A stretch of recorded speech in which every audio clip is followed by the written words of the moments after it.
Hello दोस्तों, तो आज हम करने वाले हैं difference between centrifugal pump and reciprocating pump. देखिए इस पे डिफरेंट वीडियोस मैंने बनाई हैं, ऊपर लिंक दे रहा हूं। जैसे आप सेंट्रीफ्यूगल पंप की कंस्ट्रक्शन देखना चाहते हैं, वर्किंग देखना चाहते हैं, तो ऊपर लिंक दे रहा हूं, वहां पे आप क्लिक करके देख सकते हैं।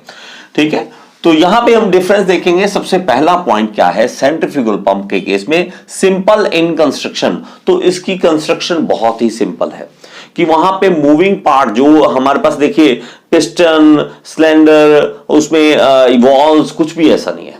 तो इसकी कंस्ट्रक्शन बहुत ही simple as compare to reciprocating pump. वैसे नहीं, ऐसा नहीं कहना कि बहुत इसको बनाना आसान है। As compare to reciprocating pump, इसका आपस में कंपैरिजन करेंगे, इसलिए ये इसके मुकाबले में आसान है। ठीक है, तो इसका क्या है, रेसिप्रोकेटिंग पंप का कॉम्प्लिकेटेड इन कंस्ट्रक्शन, कॉम्प्लिकेशन है। इसमें पिस्टन भी है, हमारे पास वॉल्व्स भी हैं, मतलब डिलीवरी वॉल्व, सक्शन वॉल्व और पिस्टन सिलेंडर अरेंजमेंट कराना, उसको आगे क्रैंक के साथ जोड़ना। तो ये सारी जो है कॉम्प्लिकेटेड है कंस्ट्रक्शन एज कंपेयर टू ये सेंट्रीफ्यूगल पंप। दूसरा पॉइंट है, total weight of pump is less for given discharge. अगर हमें कोई डिस्चार्ज चाहिए कि इतना मुझे मीटर क्यूब पर सेकंड इतना मुझे डिस्चार्ज चाहिए, उसके लिए as compare to reciprocating pump हमारे पास यहाँ पे वेट कम होता है पंप का। तो यहाँ पे वेट कम है, यहाँ पे ज्यादा है, मतलब total weight of pump is more. अगर वही सेम डिस्चार्ज चाहिए, यहां पे मुझे मान लो कि 100 मीटर क्यूब पर सेकंड यहां पे मिल रहा है, यहां पे मिल रहा है, लेकिन इसका वेट कम होगा, इसका वेट ज्यादा होगा। थर्ड पॉइंट है, लार्ज डिस्चार्ज लो हेड। ये बहुत ही इंपॉर्टेंट पॉइंट है, याद कर लें इस पॉइंट को। ये पॉइंट आपको एग्जाम में देखने को मिलेगा मल्टीपल चॉइस में। तो हमारे पास याद रखें, यहां पे डिस्चार्ज जहां भी ज्यादा चाहिए हमें, जहां भी जैसे मान लो कहीं पे खेतों में पानी भर गया, अगर पानी वहां पे भर गया, हमें जल्दी से जल्दी वहां से निकालना है, तो हमें लार्ज डिस्चार्ज चाहिए, तो उसके लिए सेंट्रीफ्यूगल पंप यूज करेंगे। लेकिन इसमें लो हेड होता है, इसमें हाई हेड नहीं, प्रेशर बहुत ज्यादा नहीं दिया जाता और हाई हेड पे नहीं लिया जा सकता, इसलिए लो हेड और लार्ज डिस्चार्ज। लेकिन इसके केस में क्या है, लो डिस्चार्ज हाई हेड। अगर बहुत ज्यादा हाइट पे हमें पानी पहुंचाना है और ऊपर लेके जाना है, उसके हाई प्रेशर पे चाहिए, तो हमें रेसिप्रोकेटिंग पंप का यूज करना पड़ेगा। और लो डिस्चार्ज है, इसमें डिस्चार्ज बहुत ज्यादा नहीं मिलेगा as compare to centrifugal pump. Fourth point है, रिक्वायर्स लेस फ्लोर एरिया। उसका एरिया जो होगा उसको छोटे एरिया में आप रख सकते हो, बहुत बड़ा एरिया नहीं चाहिए इसके लिए। लेकिन इसमें रेसिप्रोकेटिंग पंप में हमारे पास मोर एरिया रिक्वायर्ड, एरिया ज्यादा, क्योंकि वो साइज बड़ा है ना, साइज बड़ा है तो वेट भी ज्यादा हो। तो एक दूसरे से पॉइंट जुड़े हुए हैं। ठीक है, ये हमारा काम क्या आता है, जब सब्जेक्टिव पेपर में हमें पॉइंट्स बनाने पड़ते हैं ना, तो पॉइंट्स काफी सारे हमारे पास होने चाहिए ताकि मार्क्स अच्छे आ सके। तो एक दूसरे से जुड़े हैं, अगर याद करना इजी होता है। ठीक है, तो आप देख सकते हैं इस चीज को। अगला है fifth point, less wear and tear.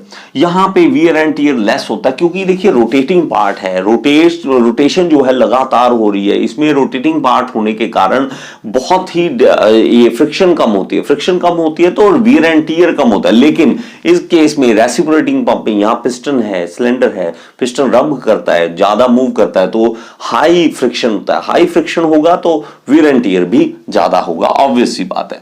Next point पे चलते हैं, मेंटेनेंस कॉस्ट इज लेस। तो ऑब्वियस ये फिर वही बात आ गई कि अगर वियर एंड टियर यहां पे देखो कम है तो मेंटेनेंस भी कम होगी, ये आपस में जुड़े हुए पॉइंट है। तो इसमें मेंटेनेंस कॉस्ट ज्यादा होगी क्योंकि वियर एंड टियर ज्यादा है। ठीक है, मेंटेनेंस कॉस्ट भी। It can handle dirty water. तो सेंट्रीफ्यूगल पंप डर्टी वाटर को भी हैंडल कर सकता है। तो पानी साफ नहीं है, थोड़ी बहुत गंदगी है, कीचड़ है, उसको भी हैंडल कर सकता है सेंट्रीफ्यूगल पंप। लेकिन reciprocating pump can not handle dirty water, वो डर्टी वाटर को हैंडल नहीं कर सकता। नेक्स्ट पॉइंट पे चलते हैं, डिलीवरी इज कंटिन्यूअस। तो यहां से जब हमारे पास सेंट्रीफ्यूगल पंप के केस में जो डिलीवरी आती है, जो हमारे पास डिस्चार्ज आता है, वो लगातार फ्लो आता रहेगा, पानी का फ्लो लगातार आता है। ये नहीं है थोड़ा सा आया फिर नहीं आया, फिर आया फिर नहीं आया, ऐसा नहीं होता। कंटिन्यूस डिस्चार्ज, पाइप में से जैसे पानी आप टैप खोलते हो तो पानी लगातार आ रहा है ना, ऐसे तो रुक रुक के तो नहीं आ रहा। अगर आपके पास टैंक में पानी फुल है, नीचे आप टैप खोलते हो तो डिस्चार्ज प्रॉपर आ रहा है, तो उसके लिए कंटिन्यूस मिल रहा है हमें। इसलिए यहां पे सेंट्रीफ्यूगल पंप में हमारे पास डिस्चार्ज जो है क्या है, वो कंटिन्यूस है। लेकिन इसमें हमारे पास कंटिन्यूस नहीं है, कंटिन्यूस नहीं होता। क्यों? क्योंकि पिस्टन ने एक बार खींचना है, ठीक है, वाटर को एक बार खींचना है, सक्शन करना है, फिर देना है, डिलीवरी देनी है। तो इसमें एक जो कंटिन्यूटी है वो टूटती है, लगातार पानी आना है वो नहीं आ रहा आपके पास, ठीक है। लेकिन हमारा फायदा यहीं पे मिलता है कि हाई हेड मिलता है, इसलिए हमें ये यूज करना पड़ता है जहां हाई हेड चाहिए होता है। नेक्स्ट चलते हैं, no air vessel is used. तो एयर वेसल नहीं यूज करते इसमें सेंट्रीफ्यूगल। एयर वेसल क्या होता है उसके लिए मैं ऊपर लिंक दे रहा हूं, एयर वेसल पूरी वीडियो बनाई है, ऊपर आप क्लिक करके देख सकते हैं, या मैं डिस्क्रिप्शन बॉक्स में आपको लिंक दे दूंगा। नेक्स्ट देखते हैं इसमें क्या है, यहां पे एयर वेसल यूज होते हैं, ठीक है, एयर वेसल रेसिप्रोकेटिंग पंप में यूज होते हैं। तो ये चीज आप डिफरेंस जरूर याद कर लें। और 10th पॉइंट है, thrust on crank shaft is uniform. जो क्रैंक शाफ्ट है जिसके अराउंड उसने घूमना है, तो वो जो है उस पे यूनिफॉर्म है। थ्रस्ट जो है, मतलब थ्रस्ट का क्या मतलब है, जैसे मैं कहूं एक झटका मारना, एक झटका लगना उस शाफ्ट के ऊपर, क्योंकि लगातार एक, आप ये देखना कभी फैन है, फैन रोटेट करता है तो उसकी जो शाफ्ट है उसके ऊपर झटका नहीं लगता। झटका नहीं लगने का मतलब क्या, थ्रस्ट नहीं पैदा हो रहा उसके, क्योंकि वो पूरा प्रॉपर बैलेंसिंग है। बैलेंसिंग होने के कारण प्रॉपर वो घूम रहा है, उसमें कोई भी ऐसा झटका नहीं लग रहा उस हमारे पास शाफ्ट को। इसी तरह हमारे पास सेंट्रीफ्यूगल पंप में भी सेम केस होता है, वहां पे भी कोई भी ऐसा थ्रस्ट पैदा नहीं होता। लेकिन इसके केस में, रेसिप्रोकेटिंग के केस में, यहां पे हमारे पास क्रैंक शाफ्ट में यूनिफॉर्म नहीं होता थ्रस्ट, क्योंकि ये बार बार देखिए, एक बार वो ये पिस्टन ने खींचा, ठक करके लगाना है आवाज, फिर जोर से ऐसे फोर्स, तो कभी कम फोर्स कभी ज्यादा। जैसे आपने वो केस सुना होगा कि हम ये आपने जरूर फ्लाई व्हील वाला केस पढ़ा होगा, फ्लाई व्हील वाली वीडियो में हम सुना होगा। तो फ्लाई व्हील क्यों यूज करते हैं, इसीलिए ताकि वो थ्रस्ट यूनिफॉर्म हो सके, हमारे पास एनर्जी यूनिफॉर्म हो सके, ठीक है ना। आपने वो केस पढ़ा होगा फ्लाई व्हील के केस में, तो वो सेम यही यहाँ पे होता है। दिक्कत यहाँ पे आती है, तो यहाँ पे थ्रस्ट जो है वो यूनिफॉर्म नहीं होता, ठीक है। और लास्ट हमारे पास है सेंट्रीफ्यूगल के केस में नीड्स प्राइमिंग। प्राइमिंग की जरूरत पड़ती है, इसको हमेशा पानी में रखना पड़ता है, आपको पानी इसके अंदर होना चाहिए। अगर पानी नहीं है तो वो क्या होगा, उसके अंदर एयर होगी, एयर जो होगी उसके कारण प्रेशर जनरेट नहीं होगा। अगर प्रेशर जनरेट नहीं होगा तो नीचे से वो पानी नहीं उठा सकता, तो हमें प्राइमिंग करानी पड़ती है। प्राइमिंग क्या है, एयर को वहां से निकाल देना। एयर अगर पंप के अंदर है, फंसी है, तो भाई प्रेशर नहीं जनरेट होगा। तो हमें क्या करना पड़ता है, आपने देखा होगा जो मोटर होती है ना, हमारे पास घरों में मोटर होती है, उसमें अगर पानी नहीं उठा रही, हमें पता लगता है पड़ोस के घर में पानी आ रहा है, सबके घरों में पानी है, हमारे क्यों नहीं आ रहा, मोटर भी सही है, चल रही है मोटर, खराब नहीं हुई, सड़ी नहीं है।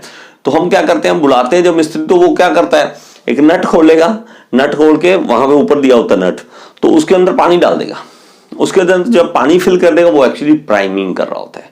तो इसी के है ना, आप मानोगे बड़े शहरों में 200 रुपए ले लेते हैं इस चीज को प्राइमिंग करने का, क्योंकि उन्हें पता नहीं है प्राइमिंग ये कर क्या रहे हैं, ठीक है। अगर उन्हें पता लग जाए कि नट ही खोलना है, ठीक है, कई लोगों के साथ ऐसा होता है, तो 200 रुपए इस बात के देते हैं कि वो नट खोलते हैं, उसमें पानी डाल देना है, तो वो प्राइमिंग कर रहे होते हैं, तो वहां से एयर निकालना। तो ये सबसे बड़ी प्रॉब्लम सेंट्रीफ्यूगल पंप में यही होती है।